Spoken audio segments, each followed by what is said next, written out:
Chapter 2, The Curse of the Baskervilles. "I have in my pocket a manuscript," said Dr. James Mortimer. "I observed it as you entered the room," said Holmes. "It is an old manuscript. Early 18th century, unless it is a forgery." "How can you say that, sir?" "You have presented an inch or two of it to my examination all the time that you have been talking. It would be a poor expert who could not give the date of a document within a decade or so. You may possibly have read my little monograph upon the subject. I put that at 1730. The exact date is 1742, Doctor." Mortimer drew it from his breast pocket. "This family paper was committed to my care by Sir Charles Baskerville, whose sudden and tragic death some 3 months ago created so much excitement in Devonshire. I may say that I was his personal friend as well as his medical attendant. He was a strong-minded man, sir, shrewd, practical, and as unimaginative as I am myself. Yet he took this document very seriously, and his mind was prepared for just such an end as did eventually overtake him." Holmes stretched out his hand for the manuscript and flattened it upon his knee. "You will observe, Watson, the alternative use of the long S and the short. It is one of several indications which enabled me to fix the date." I looked over his shoulder at the yellow paper and the faded script. At the head was written, "Baskerville Hall," and below in large, scrawling figures, 1742. It appears to be a statement of some sort. Yes, it is a statement of a certain legend, which runs in the Baskerville family. But I understand that it is something more modern and practical upon which you wish to consult me. Most modern.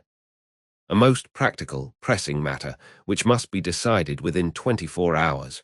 But the manuscript is short and is intimately connected with the affair. With your permission, I will read it to you."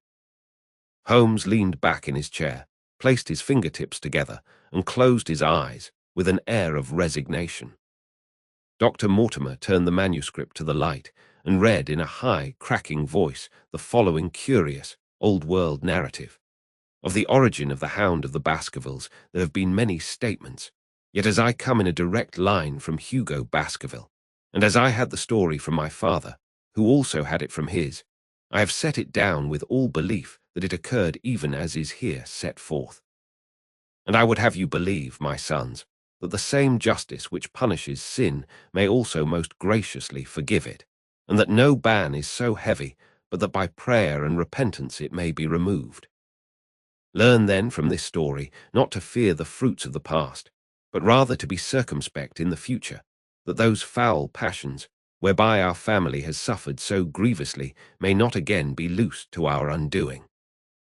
Know then that in the time of the great rebellion, the history of which by the learned Lord Clarendon I most earnestly commend to your attention, this manor of Baskerville was held by Hugo of that name, nor can it be gainsaid that he was a most wild, profane, and godless man.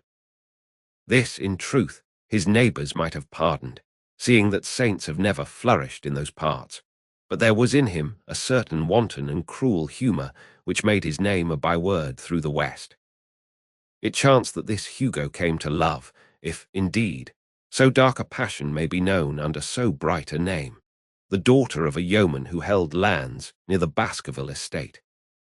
But the young maiden, being discreet and of good repute, would ever avoid him, for she feared his evil name.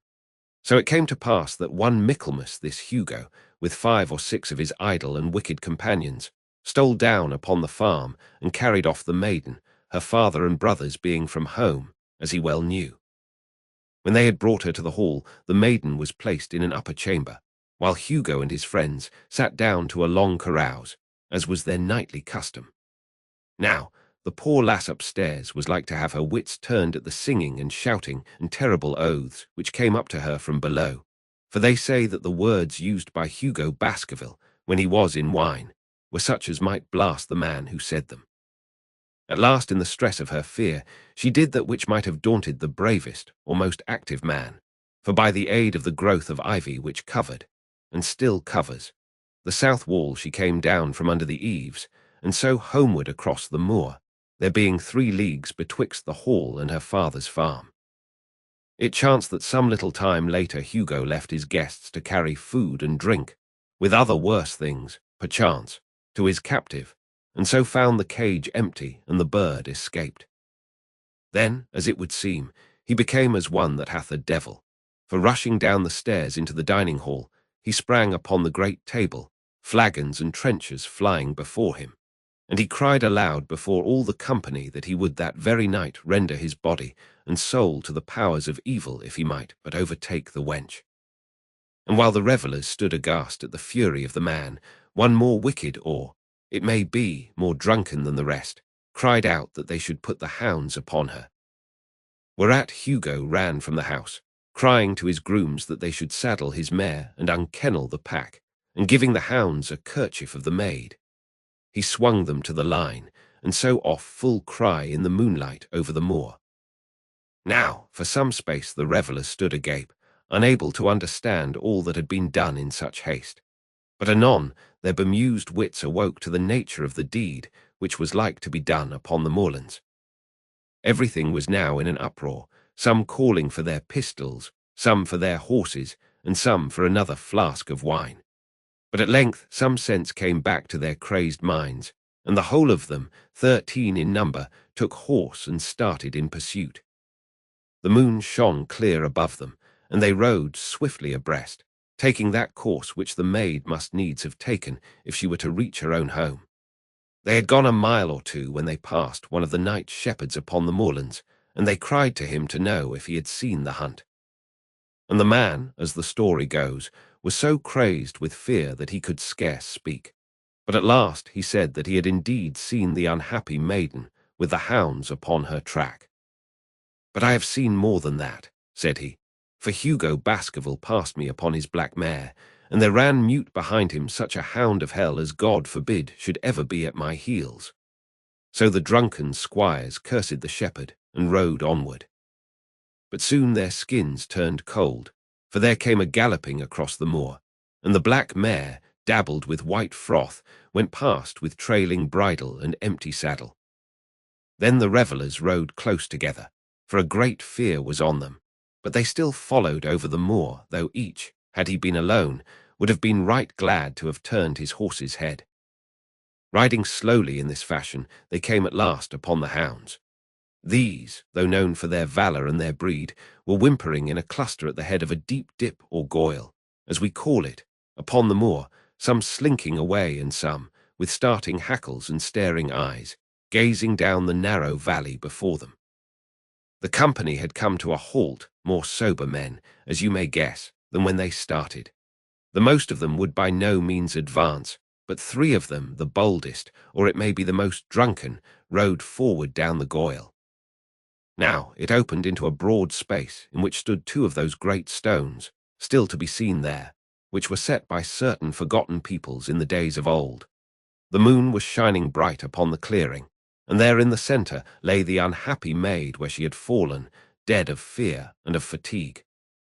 But it was not the sight of her body, nor yet was it that of the body of Hugo Baskerville lying near her, which raised the hair upon the heads of these 3 daredevil roisterers, but it was that, standing over Hugo and plucking at his throat, there stood a foul thing, a great black beast, shaped like a hound, yet larger than any hound that ever mortal eye has rested upon. And even as they looked the thing tore the throat out of Hugo Baskerville, on which, as it turned its blazing eyes and dripping jaws upon them, the 3 shrieked with fear and rode for dear life, still screaming, across the moor. One, it is said, died that very night of what he had seen, and the other 2 were but broken men for the rest of their days. Such is the tale, my sons, of the coming of the hound, which is said to have plagued the family so sorely ever since. If I have set it down, it is because that which is clearly known hath less terror than that which is but hinted at and guessed.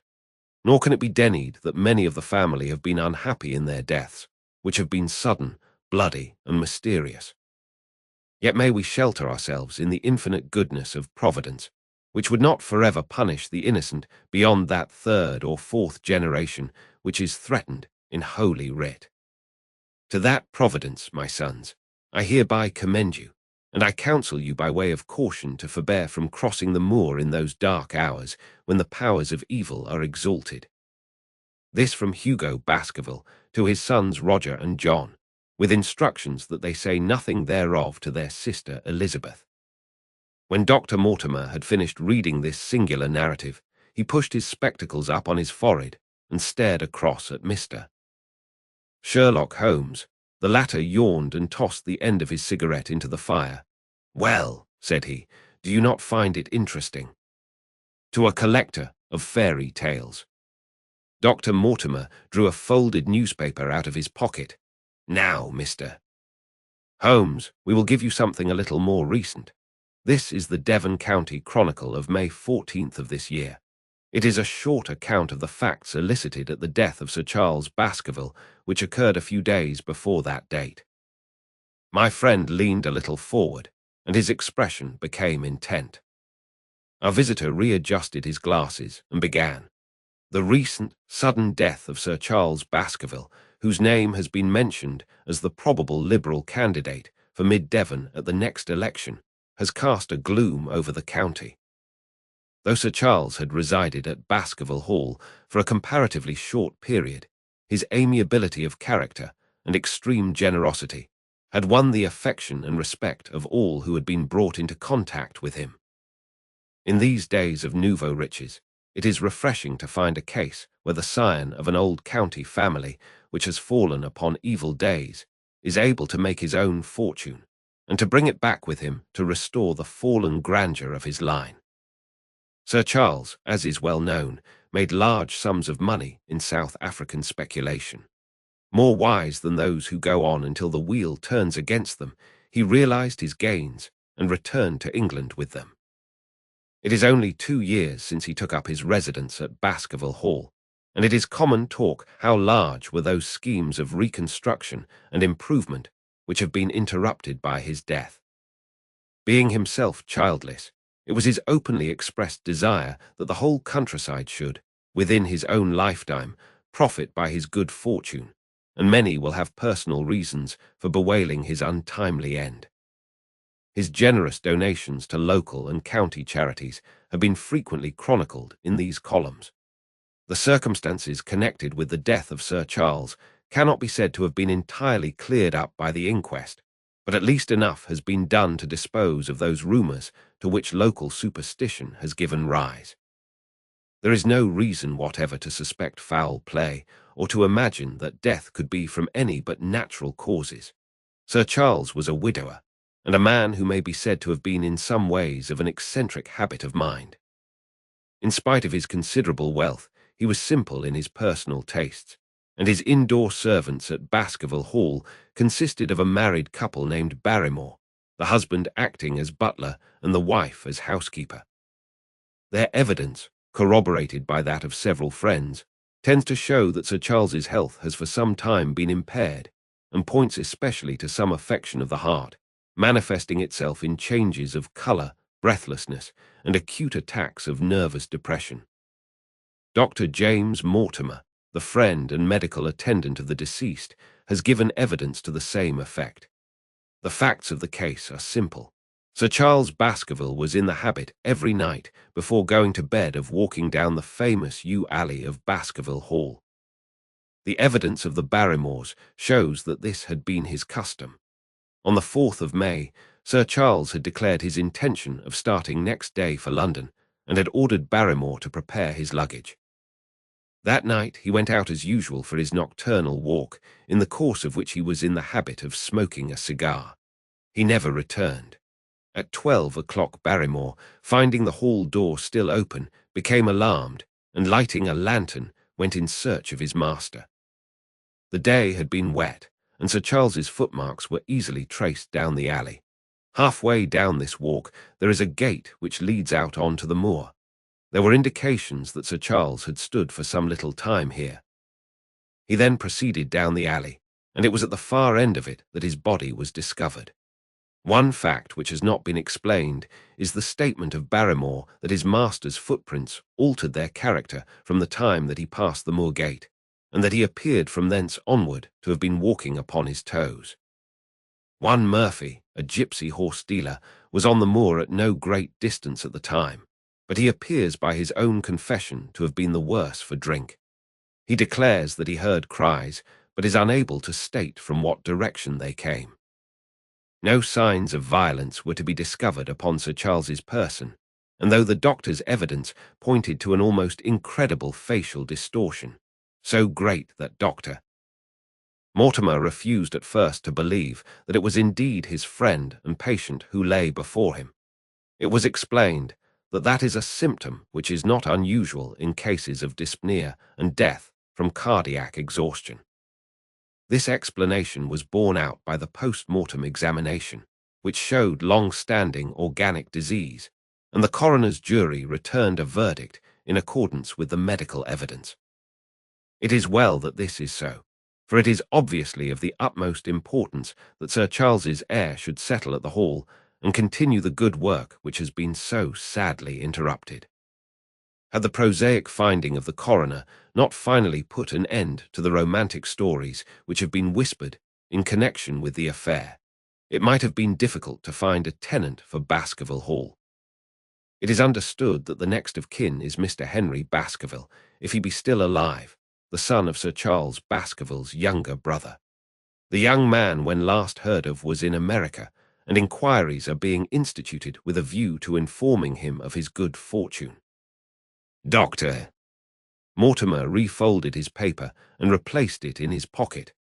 Those are the public facts, Mr. Holmes, in connection with the death of Sir Charles Baskerville. I must thank you, said Sherlock Holmes, for calling my attention to a case which certainly presents some features of interest. I had observed some newspaper comment at the time, but I was exceedingly preoccupied by that little affair of the Vatican cameos, and in my anxiety to oblige the Pope, I lost touch with several interesting English cases. This article, you say, contains all the public facts. It does. Then let me have the private ones.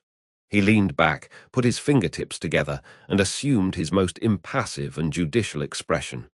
In doing so, said Dr. Mortimer, who had begun to show signs of some strong emotion, I am telling that which I have not confided to anyone. My motive for withholding it from the coroner's inquiry is that a man of science shrinks from placing himself in the public position of seeming to endorse a popular superstition. I had the further motive that Baskerville Hall, as the paper says, would certainly remain untenanted if anything were done to increase its already rather grim reputation. For both these reasons, I thought that I was justified in telling rather less than I knew, since no practical good could result from it. But with you there is no reason why I should not be perfectly frank. The moor is very sparsely inhabited, and those who live near each other are thrown very much together.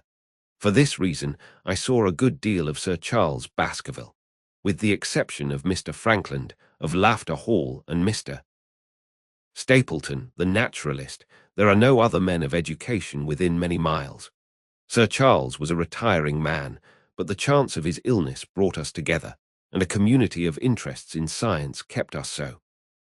He had brought back much scientific information from South Africa, and many a charming evening we have spent together discussing the comparative anatomy of the Bushman and the Hottentot. Within the last few months, it became increasingly plain to me that Sir Charles's nervous system was strained to the breaking point. He had taken this legend, which I have read you, exceedingly to heart, so much so that, although he would walk in his own grounds, nothing would induce him to go out upon the moor at night. Incredible as it may appear to you, Mr. Holmes, he was honestly convinced that a dreadful fate overhung his family, and certainly the records which he was able to give of his ancestors were not encouraging. The idea of some ghastly presence constantly haunted him, and on more than one occasion he has asked me whether I had on my medical journeys at night ever seen any strange creature or heard the baying of a hound. The latter question he put to me several times, and always with a voice which vibrated with excitement. I can well remember driving up to his house in the evening some 3 weeks before the fatal event. He chanced to be at his hall door. I had descended from my gig and was standing in front of him, when I saw his eyes fix themselves over my shoulder and stare past me with an expression of the most dreadful horror. I whisked round and had just time to catch a glimpse of something which I took to be a large black calf passing at the head of the drive.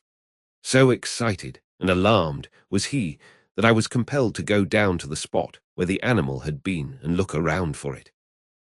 It was gone, however, and the incident appeared to make the worst impression upon his mind.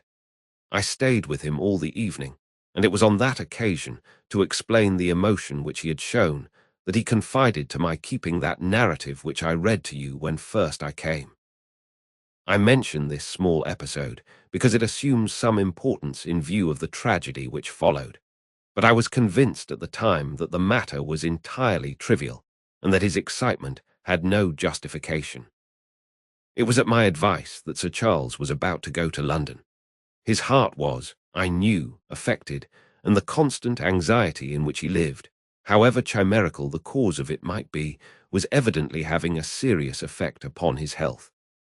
I thought that a few months among the distractions of town would send him back a new man. Mr. Stapleton, a mutual friend who was much concerned at his state of health, was of the same opinion. At the last instant came this terrible catastrophe. On the night of Sir Charles's death, Barrymore the butler, who made the discovery, sent Perkins the groom on horseback to me, and as I was sitting up late, I was able to reach Baskerville Hall within an hour of the event. I checked and corroborated all the facts which were mentioned at the inquest. I followed the footsteps down the yew alley. I saw the spot at the moor-gate where he seemed to have waited. I remarked the change in the shape of the prints after that point. I noted that there were no other footsteps save those of Barrymore on the soft gravel. And finally, I carefully examined the body, which had not been touched until my arrival. Sir Charles lay on his face, his arms out, his fingers dug into the ground, and his features convulsed with some strong emotion to such an extent that I could hardly have sworn to his identity. There was certainly no physical injury of any kind, but one false statement was made by Barrymore at the inquest. He said that there were no traces upon the ground round the body. He did not observe any. But I did, some little distance off, but fresh and clear. Footprints. Footprints. A man's or a woman. Dr. Mortimer looked strangely at us for an instant, and his voice sank almost to a whisper as he answered, Mr.